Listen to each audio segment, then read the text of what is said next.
வணக்கம்ப்பா. இன்னைக்கு நான் எறா பிரியாணி செய்ய போகிறேன். அதுக்கு தேவையான பொருள்லாம் சொல்கிறேன். இது எறா 1 கிலோ எறா. இது க்ளீன் பண்ணி கழுவி எல்லாம் ரெடி பண்ணி வச்சுருக்கேன். எறா 1 கிலோ இருக்குது. அப்புறம் இஞ்சி பூண்டு பேஸ்ட்டு, அப்புறம் தக்காளி, புதினா, கொத்தமல்லி, அதுக்கப்புறம் அது கீழே பச்சை மிளகாய் வச்சுருக்கேன். ஒரு 6 பச்சை மிளகாய் வச்சுருக்கேன். ஒரு லெமன் வச்சுருக்கேன். தேவையானது வெங்காயம் வச்சுருக்கேன். அதுக்கப்புறம் நான் பாஸ்மதி ரைஸு, வேறு எந்த ரைஸும் இல்லை, பாஸ்மதி யூனிட் ரைஸ் ஊற வச்சுருக்கேன்.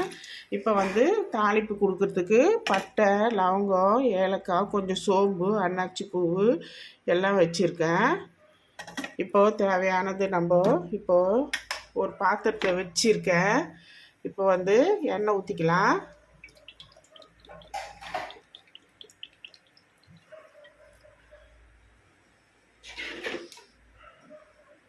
இப்போ எண்ணெய் ஊற்றியாச்சுப்பா. இப்போ எண்ணெய் ஊற்றிட்டு இப்போ நம்ம எல்லாமே வதக்கிக்கலாம்.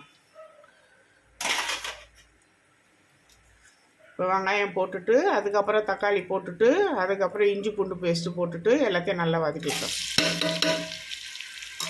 இப்போ நல்லா வதங்கணும். இது வதக்கிட்டோன்னா அதுக்கப்புறம் தக்காளி போடலாம். தக்காளி போட்டுட்டு அதுக்கப்புறம் இஞ்சி பூண்டு பேஸ்ட்டு, அதுக்கப்புறம் உள்ளேயே பச்சை மிளகா இருக்குது. இது சிவப்பு மிளகா. அது ஒரு 5 வச்சுருக்கேன், உள்ளே இருக்குது. அது எல்லாமே போட்டுட்டு எல்லாத்தையும் நான் வதக்கிட்டு, அதுக்கப்புறம் இஞ்சி பூண்டு பேஸ்ட்டு போட்டுட்டு, அதுக்கப்புறம் காஷ்மீர் சில்லி போட்டு நல்லா வதக்கிட்டு, அதுக்கப்புறம் நம்ம எறா போடலாம். இப்போது வெங்காயம் நல்லா பொன்னிறமாக வதங்கிடுச்சுப்பா. நல்லா வதங்கி வந்துடுச்சு. இப்போ தேவையானது நம்ம இஞ்சி பூண்டு பேஸ்ட்டு போட்டுக்கலாம். ஒரு 4 ஸ்பூன் போட்டுக்கலாம். 2, 3, 4 ஸ்பூன் போட்டுக்கலாம். இப்போ தேவையானது தக்காளியும் புதினா, கொத்தமல்லி வச்சுருக்கேன். இப்போ அதையே நம்ம இதில் போட்டுடலாம். போட்டு நல்லா வதக்கிக்கலாம்.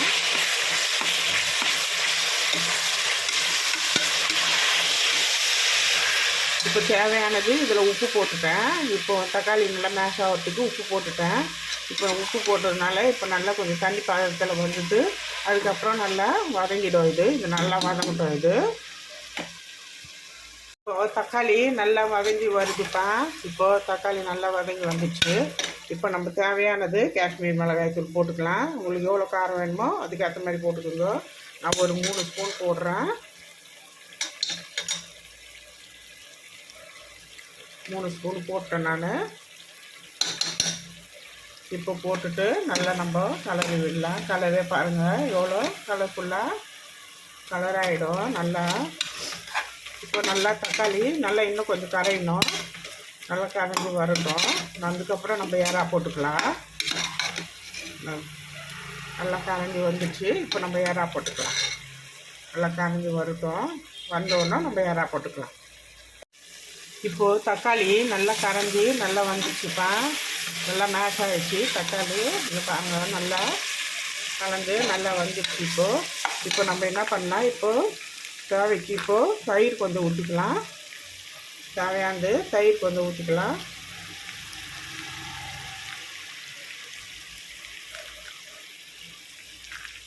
இப்போ அதை ஒரு கலக்கி நல்லா மேஷ் பண்ணிக்கலாம் தயிரை.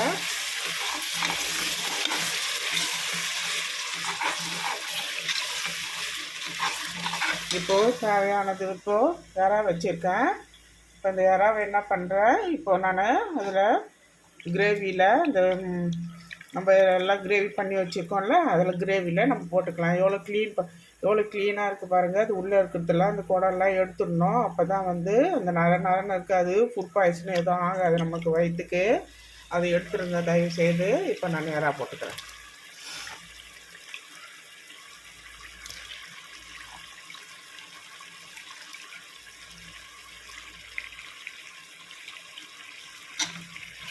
இப்போது அது 1 கிலோ எறாவும் நான் போட்டுட்டேன். இப்போ போட்டுட்டு இப்போ நல்லா அதில் கொஞ்சம் எறாவில் தண்ணி விடும். அது தண்ணி நல்லா வதங்கி வரட்டும்.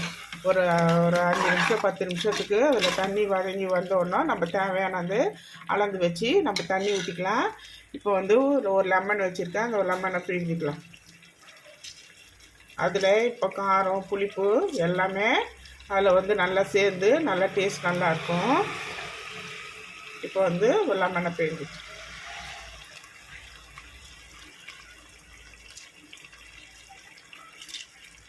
இப்போ டேஸ்ட் வந்து அதில் வந்து இறால வந்து நல்லா வந்து டேஸ்ட் நல்லாயிருக்கும்.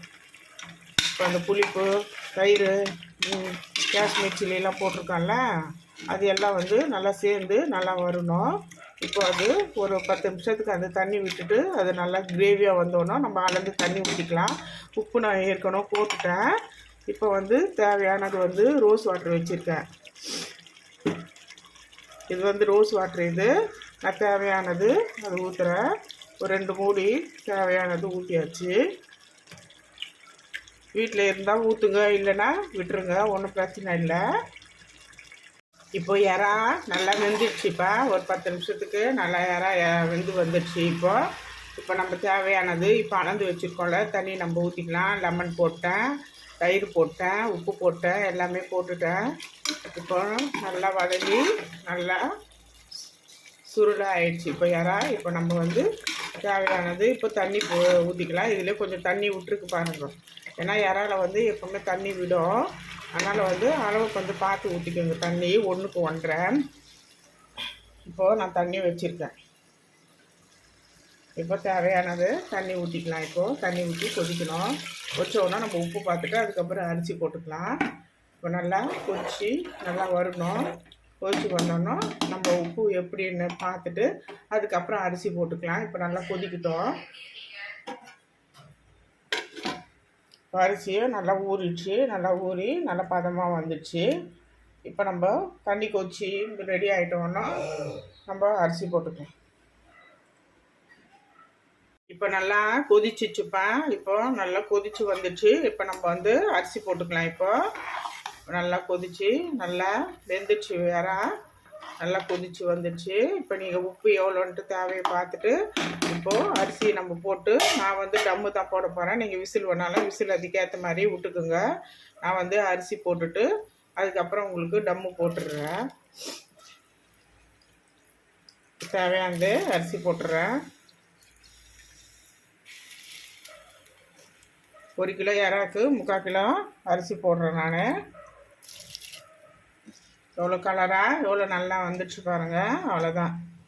இப்போ நம்ம அது ஒரு 3/4 பதத்துக்கு வந்தோன்னா நான் டம்மு போட்டு நான் அதுக்கப்புறம் உங்களுக்கு காமிக்கிறேன். இப்போ அரிசி போட்டேன். இப்போ போட்டுட்டு இப்போ டம்மு பதத்துக்கு நல்லா வந்துடுச்சு. இப்போது ரைஸ் இப்போது டம்மு பதத்துக்கு வந்துட்டோன்னா இப்போ நான் டம்மு போட்டு அதுக்கப்புறம் உங்களுக்கு சாப்பாடை நான் எப்படின்னு காமிக்கிறேன். அவ்வளோதான். 3/4 பதத்துக்கு அது வந்துடுச்சு. இப்போது பாருங்கள் கரெக்டாக. உப்பு மட்டும் செக் பண்ணிக்கோங்க அது எவ்வளோன்ட்டு. நான் ஏற்கனவே உப்பு போட்டுட்டேன். நீங்கள் அது உப்பு ஒரு தடவைக்கு 2 தடவை செக் பண்ணி பார்த்துக்குங்க. அதுக்கப்புறம் இங்கே வந்துட்டு ஒரு கொஞ்சம் பையனுக்காக வேண்டி இதை வந்து அப்படியே வந்து சுக்கா மாதிரி பண்ணுறேன். அது வந்துட்டுருக்குது. அது சுக்கா மாதிரி பண்ணுறேன்.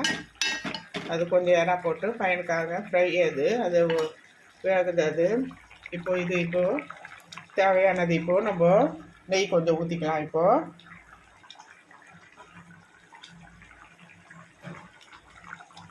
தேவையானது நெய் கொஞ்சம் ஊற்றிக்கிறேன். நான் ஒரு 3 ஸ்பூன் இருக்கும். நான் ஊற்றிட்டேன். ஒரு 3 ஸ்பூன் இருக்கிறது வரைக்கும் நான் ஊற்றி வச்சுருக்கேன் நெய். இப்போது சரியாக வந்துடுச்சு. இப்போது நம்ம டம்மு போட்டுட்டு நான் உங்களுக்கு ரைஸ் எப்படி இருக்குன்னு உங்களுக்கு காமிக்கிறேன். இறாலாம் பாருங்கள் நல்லா வெந்து நல்லா அழகாகிடுச்சு. இப்போது டம்மு போட்டு இறா பிரியாணி எடுத்துட்டேன்ப்பா. எடுத்துட்டு இப்போ நம்ம கலரி விடலாம். நல்லா வெந்து நல்லா இறாலாம் பாருங்கள் நல்லா வெந்து நல்லா கரெக்டாக வந்துடுச்சு. ரைஸும் கரெக்டாக வந்து நல்லா வெந்து நல்லா பலன்னு ஆகிருக்கு. நீங்கள் வந்து விசில் போட்டு கூட நீங்கள் அந்த மாதிரி எடுத்துக்கோங்க. நான் வந்து யூனிட் ரைஸ் தான் போட்டேன், பாஸ்மதி ரைஸு. அதை தான் போட்டு நான் செஞ்சுருக்கிறேன். நீங்கள் அந்த மாதிரி உங்களுக்கு என்ன ரைஸ் இருக்கோ அதுக்கேற்ற மாதிரி பக்குவமாக நீங்கள் போட்டு அதை டம்மு போடுறீங்களோ டம்மு போடுங்க, இல்லது விசில் விட்டு எடுத்துக்கிறீங்களோ அந்த மாதிரி விசில் விட்டு அந்த மாதிரி எடுத்துக்கோங்க. அவ்வளோதான். ஓவரு கரெக்டாக பதமாக ஆயிடுச்சு. இப்போ எறா கொஞ்சம் ஃப்ரை பண்ணி வச்சுருக்கேன் பையனுக்காக வேண்டி, அது ரெடி பண்ணியாச்சு. இப்போ வீட்டில் நீங்கள் செஞ்சு பார்த்துட்டு அது எப்படின்ட்டு எனக்கு வந்து சப்ஸ்கிரைப் பண்ணுங்கள். தேங்க்யூ.